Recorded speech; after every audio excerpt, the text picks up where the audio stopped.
context needed before we get to the core issue.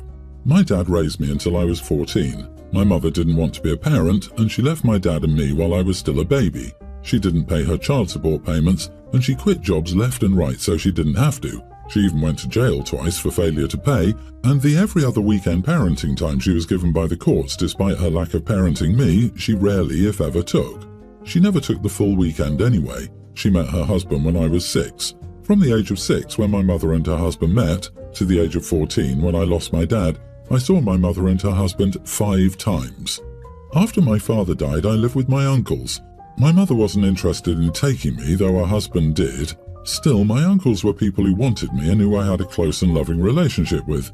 My mother didn't take any parenting time after I lost my dad. She and her husband had 3 kids together.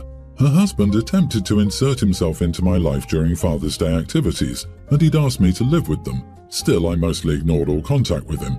He once attempted to tell me I was missing out and blame my dad for that. I shut him down firmly and harshly. I told him he had no right to speak about my dad, who was better than his wife would ever be. My mother's extended family, parents, siblings, etc., were always part of my life. Dad facilitated those relationships. My uncle continued after he died. Now I'm 27 and stay in touch with them. We're not very close, but I do appreciate their presence in my life. They were even invited to my engagement party last year. This brings me to the core issue. My grandparents were hosting a family party for a birthday. They invited me and I went.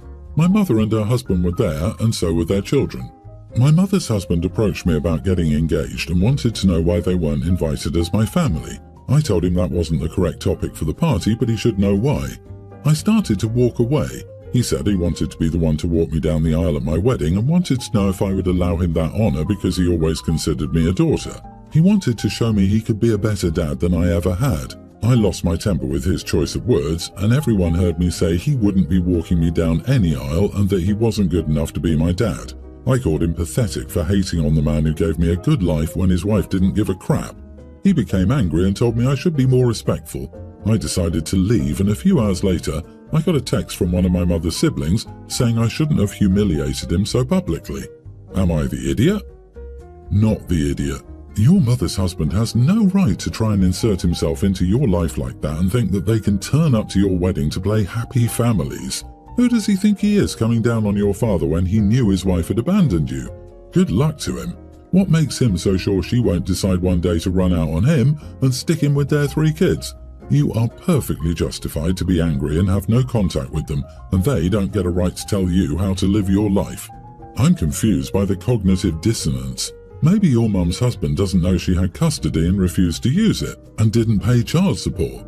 It looks like he was told that your dad screwed her over in court to get full custody and poisoned your mind against her, and no one in your mum's family has actually corrected the narrative. Yeah, she probably gave him the "it's the dad's fault he's keeping me from my babies" song and dance, and he believed it. That's why he's making those comments about your dad. I'm sure he'd believe anything to not make her the villain, even if it means throwing a child's deceased father under the bus. Clearly, he will go to those lengths to not blame her. I guarantee mother's husband was trying to ambush or shame OP in a public situation where he didn't believe OP would dare to say no, as is OP's perfect right. He overstepped boundaries by trying to insert himself into your life in such a significant way. It's not your responsibility to cater to his feelings or desires, particularly when they conflict with your comfort and values. Don't let anyone pressure you into accepting a role or relationship you're uncomfortable with. I hope you have a fantastic wedding and marriage without them in the picture. I, 34 female, have wanted a Porsche SUV since I was a girl. My husband, 36, and I do very well for ourselves. We earn a little over $150,000 each, so our combined household income is over $300,000. Unlike my partner, I grew up poor from absent, uneducated migrant parents. I worked hard with little support, put myself through school, and climbed the career ladder. When I was younger, my best friend had the life I was so envious of: loving parents, a warm home, and security. I aspired to be like her mum, a gorgeous woman who openly loved her kids and was active in their lives. She also drove a Porsche, as did many other wealthy soccer mums. It became the thing I wanted to have since, the made-it item. I'm not a materialistic person. I do not own or care for luxury brands. I don't gamble. My dad continuously lost the family savings, do drugs, or have money pit hobbies. I currently drive a 1999 Toyota that refuses to die, while my husband drives a sports car he bought for around $70,000 before we met. When we married, I brought about $60,000 more into the relationship. Our finances are completely combined, and we're lucky we don't need to think or worry about finances. Besides our home, which is fully offset, we have no other debts. We're expecting our first child and looking into buying an SUV and replacing my death trap. He's a car person and I'm not. I want to buy a Porsche while he's firmly against it, despite knowing my reasons. These are his reasons. 1. You're paying for the brand. I know. 2. Other cars in that price range offer way more features. 3. It doesn't even compare to what's on the market in terms of tech, safety and inclusions. 4. It doesn't have a lot of room or boot space. 5. It doesn't offer a comfortable driving experience. There are more reasons, but those are the main ones. He's happy to support us in alone a Porsche. Whatever price you've seen on the website isn't even close to the end price you'll get to once you spec out the car and nobody buys the base model. It's going to depreciate so much harder off the lot, and when the new wears off and things start failing out of warranty, you'll both have to deal with the consequences. He's trying to give you options, and your logic of, I want it because I want it, doesn't ring true to me on this large of a purchase. It's not a you purchase when it's this big. It involves you both. I make over $150,000 and drive a VW. Yeah, I want a Porsche, but it's not smart. Maybe at 50 plus. By the way, check the insurance price on the car. It will come as a shock. And the cost of servicing it? And they are expecting? Like, hello? Kids are going to get that messy. And if they get sick, imagine cleaning up throw-up or diarrhea. Sounds like someone isn't really thinking things through. Honey, I hear you want it. You've worked hard and can afford it. If it's important to you and meets your growing family's needs, explain it to your husband. But don't go buy one on a whim. My sister got married this past weekend. For context, I'm 19 male, dating my girlfriend Emmy, 19, for 8 months now. Emmy was invited to the wedding despite the fact my sister doesn't like her because she would rather me be with an ex-fling of mine. My ex-fling, Anna, 21 female, is the sister of my best friend Josh, 19 male.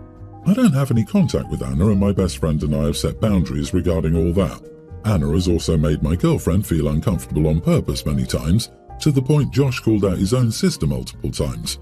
We also have 4 other friends in the friend group, all of similar ages, 19 to 20 years old, and all of us college students. My sister knows all of them but isn't close to any of them. Anyway, my sister prefers Anna over Emmy because she considers Anna to be prettier and classier. I never entertained her thoughts and always put firm boundaries that were only sometimes respected. For that reason, she decided to invite my entire friend group to the wedding as a justification to also invite Anna. I told her I was uncomfortable with that and that she didn't have to invite my friends to her wedding. We had back and forth arguments, ending with a "my wedding, my rules," so I shut my mouth. The wedding came, etc. Since my friends are college students, most of them are either unemployed or have part-time jobs at best, so they don't make much. They ended up giving her a collective gift of silverware, which cost around $200. They also gave them another $300 in cash. That's all they could afford collectively for the reasons previously mentioned. My sister is now throwing a tantrum about how cheap my friends are, how the silverware wasn't even that expensive, and how they should be ashamed for being so cheap, and that when you're invited to a wedding, you're supposed to give a great expensive gift because being cheap is disrespectful to the couple who invited you to their wedding. I told her that she was not entitled to a nice or expensive gift in this scenario. She invited my entire friend group out of spite only so she could justify inviting Anna despite my boundaries. She knew my friend group consisted of broke college students, so she had no right to expect much. Now her husband and my parents blame me for being an idiot, for not calling out my cheap friends, and for not knowing wedding etiquette. Not the idiot, OP. Your sister is really a bit of a twit. Your friends were generous, especially given their status as students.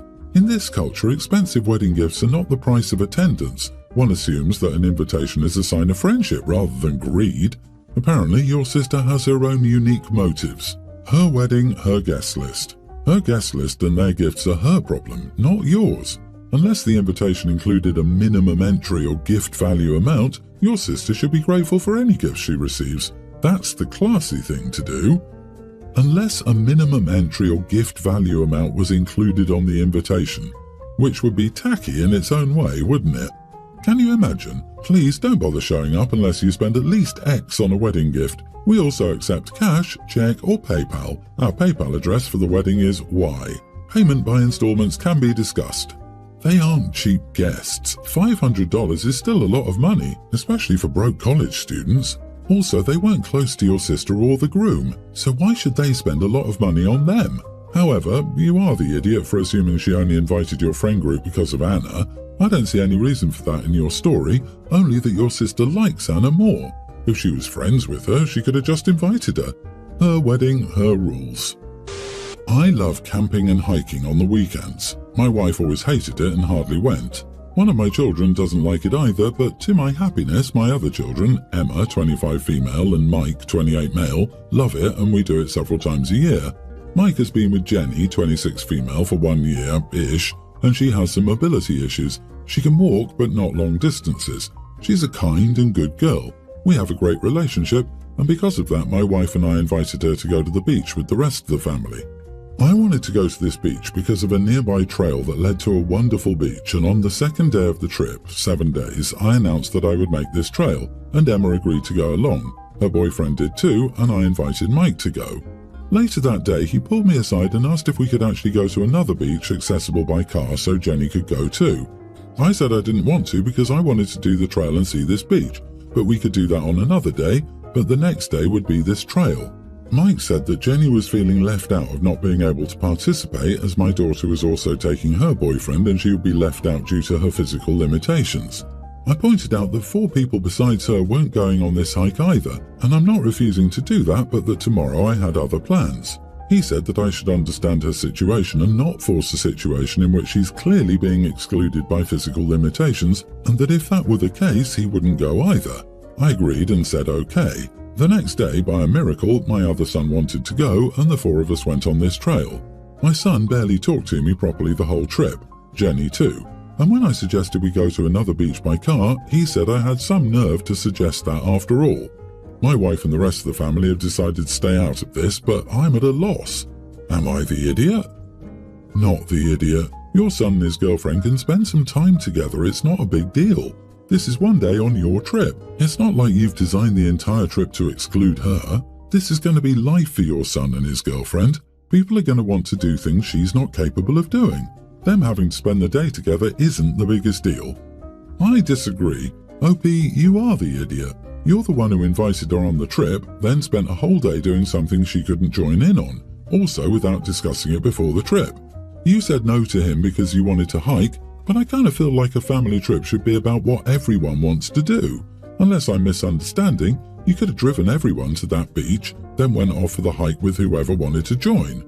That way she gets to see the beach and you get your walk with whoever chooses to join. Your son was trying to include his girlfriend and you just flat out said no. It's a 7-day trip. Do they all have to do everything together all week? She wasn't able to join in one thing that about half of them were doing. The entire trip doesn't need to revolve around one person. She wasn't excluded at all. There were other people staying back as well, not only Jenny. In all reality, they both sound like kids throwing tantrums because they didn't get their way. My wife and I are in our mid-30s and we met in our 20s. One of the main things that really made me like her was that she kept working for what she wanted and wasn't really dependent on anyone. So for some context, I come from money on my dad's side. My mom is middle class but is not doing as well as my father and they aren't married. My wife and I have 1 child, a toddler, and she's pregnant with our second. While we both work, our daughter has been with my mom since she retired and my wife pays my mother to watch her. The problem is that she wants to be a stay-at-home mom. I told her no as I wasn't supporting that. She asked why. I said I preferred 2 working parents and it gives us more income. She said I could support it on my own, which I could. I still told her no. She asked again and said she wanted to be one of those Instagram moms and do more for the kids. I told her I would consider it. She's been bugging me about it. I told her if she wanted to do part-time she could, but she would have to take on more house chores. She said no, as she would still be working on Instagram. I told her Instagram will pay less than $5 an hour at first, so that's not a real job. She's been crying and bugging me about it for a while. I asked one of my friends. They said they wouldn't want a financial leech either, which is kind of mean, but I can see that. So, am I the idiot? Edit. So a main question I keep getting is why only my wife pays for childcare. The answer is that she makes less money than me and we don't split bills 50-50, so it's easier for her to just pay the cheaper bills. She only pays my mother $100 as that's all she'll take and won't take any more. She wants to be there for her 2 children, nurture them, spend quality time with them and give them her undivided attention. Record scratch. She wants to be an Instagram mom. Screw that noise and forgive her to post your kids online. OMG, what is happening right now? The world has gone mad. I wish these Instagram TikTok moms knew how much of a bad idea it is to parade your kids online. But of course, it's never been about the kids. It's all about their own narcissism that needs to be fed. As a stay-at-home mom, absolutely not the idiot. She's not staying home because of rising daycare costs or so she could be more present in the kids' lives. She's wanting it to be an Insta mom. What reality does she live in? Good God, that is cringe as heck. She's almost middle-aged, for God's sake.